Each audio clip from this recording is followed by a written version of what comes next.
$1 billion in unpaid taxes owed to the state of North Carolina. That's a lot of money. It could be used for a lot of vital state projects or programs, but the big question, is our state doing enough to collect this money? Well, we even confronted the state's biggest tax delinquent, and y'all won't believe what was going on at his house when our cameras showed up. Jonathan Carlson investigates. The list of tax delinquents in North Carolina is pages long. We've learned the state is owed about $1 billion in back taxes, more than $10 million of which is tied to the worst offenders. Those who owe the most have failed to pay anything back or have been the hardest to collect from. That's a lot of money. It's a lot of money.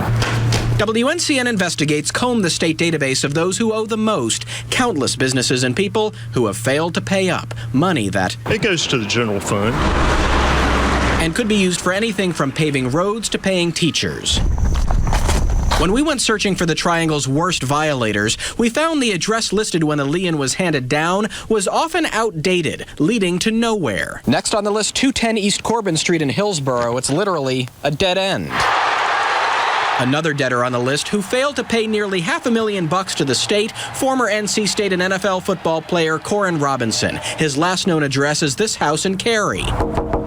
It's now empty and for sale, leading to the question, do disappearing debtors hamper collection? Obviously, location can be an issue, but we've got a lot of good tools, a lot of good information available to us to help find where taxpayers are. So who owes the state the most money? The Department of Revenue says it's Joseph Frederick Denson Jr. of Durham. He owes North Carolina more than $591,000 in back taxes, and the IRS says he owes more than $6 million for government.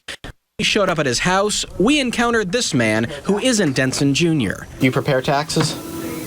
Yeah. Oh, okay. You heard right. Denson Jr. has a guy renting space, doing people's taxes out of his home, while the state and U.S. government try to collect on his. Looking for J. Denson Jr. Is that you? Yep. We first asked about the irony of the business taking place on his property. He's an accountant. He prepares taxes. And we asked if he still owed more than $500,000 to the state. Yeah. Pretty much uncollectible. I don't have anything for them to get. Are you ever going to pay that money? Hopefully I can one day, but, if you don't have it, you don't have it. Can you tell us how it got to that point? No, I'd rather not. But we did more digging and uncovered more than a decade ago, Denson Jr. was targeted by the Securities and Exchange Commission, accused of being part of a $314 million Ponzi scheme involving at least 1,000 investors. He was charged with offering and selling securities in the form of promissory notes, which claimed to provide returns through investments in the car title and payday loan business. The SEC alleged Denson Jr. raised at least $62.2 million. He and the SEC later settled. So what is the state doing to go after people like Denson Jr.? They say tax delinquents can have property seized and even face jail time, but only under certain circumstances. We have to be able to make a case for any taxpayer that what they did was in fact criminal. And in some cases we're able to make that case, in some we're not. They have to prove willful attempt to avoid or pay the tax. Meaning if a debtor is truly broke, it could make it hard to prosecute. The state wasn't able to talk about Denson Jr.'s case or what punishment he may have already faced, if any, but he did tell us over the phone after our encounter that some of his property has been seized. He can't find work because of his past, and the SEC case is partly to blame for his tax troubles.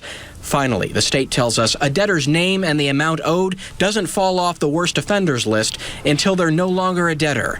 Denson Jr. says he hopes that happens someday. Jonathan Carlson, WNCN Investigates. The state says it has made progress, having collected hundreds of millions in unpaid taxes, but admits more needs to be done.